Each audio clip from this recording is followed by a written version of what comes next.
Where are you?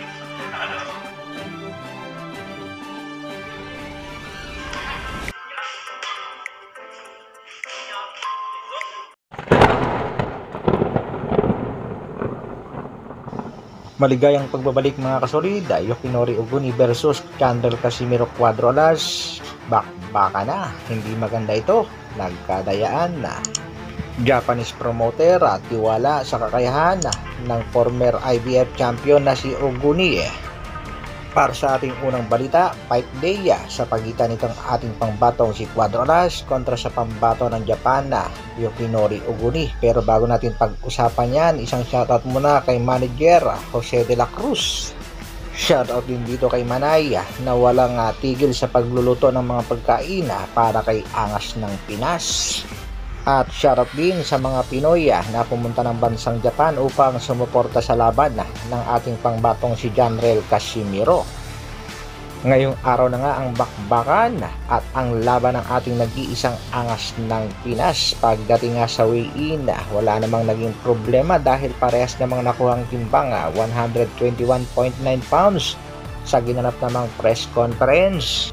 Kaunti lang nga din ang palitan ng maanghang na salita.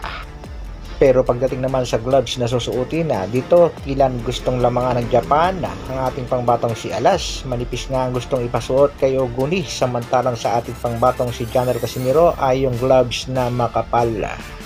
Ayaw namang pumayag ni Angas ng Pinas at ang gusto niya ay parehas sila ng gloves na gagamitin ni Oguni.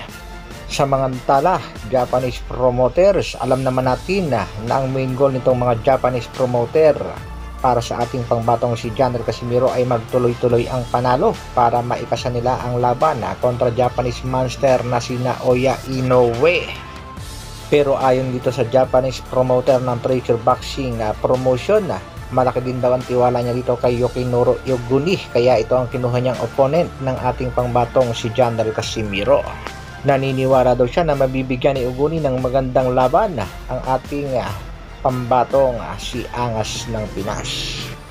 Sa pinakahuling pahayag naman itong si Yoshinori Oguni, tiwala daw siya na kaya niyang pabagsakin ng ating pangbatong si Alas sa unang round ng kanilang bakbakan. Kaya yan ang ating aabangan kung kaya na niyang panindigan na.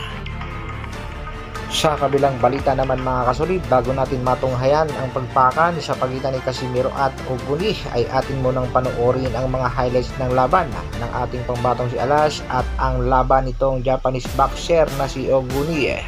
Matatandaan natin na sa laban ng ating pangbatong si Alas kontra kay Ryo Akaho, sa round 2 nga ay napabagsak siya at nabilangan na. Pero hindi naman dapat counted ang pagbagsak ni Alas dahil illegal punch nga ito mga kasolid. At para naman dito kay Yoshinori Oguni, kung gusto niya talagang pabagsakin ang Angas ng Pinas, siguraduhin niya lang na pag kanyang pinabagsak ay hindi na muli pang makakatayo dahil pag rumesbak ang Angas ng Pinas, eto, panoorin. Matapos nga bumagsak ang ating pangbatong si Alas sa round 2, heto nga ang restback ng nag-iisang Angas ng Pinas, Ryo Akaho. Umayaw, nagdrama.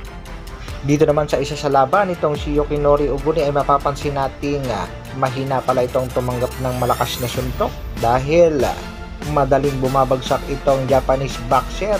Ito nga yung laban niya kay Iwasa. Kaya mga kasolid, suportahan lang natin ang laban ng ating mga kababayan, lalong-lalo na ang laban ng ating nag-iisang Angas ng Pinas. Mamaya nga lamang ay magaganap na ang laban, magiging susi upang makaharap na ng ating pambatong si Alas, ang The Monster ng Japan. Hanggang dito na lang muna mga kasolid. Maraming salamat sa patuloy na pagsuporta at panonood. Mabuhay, Dr. Alvin Vlogs. Brrrr.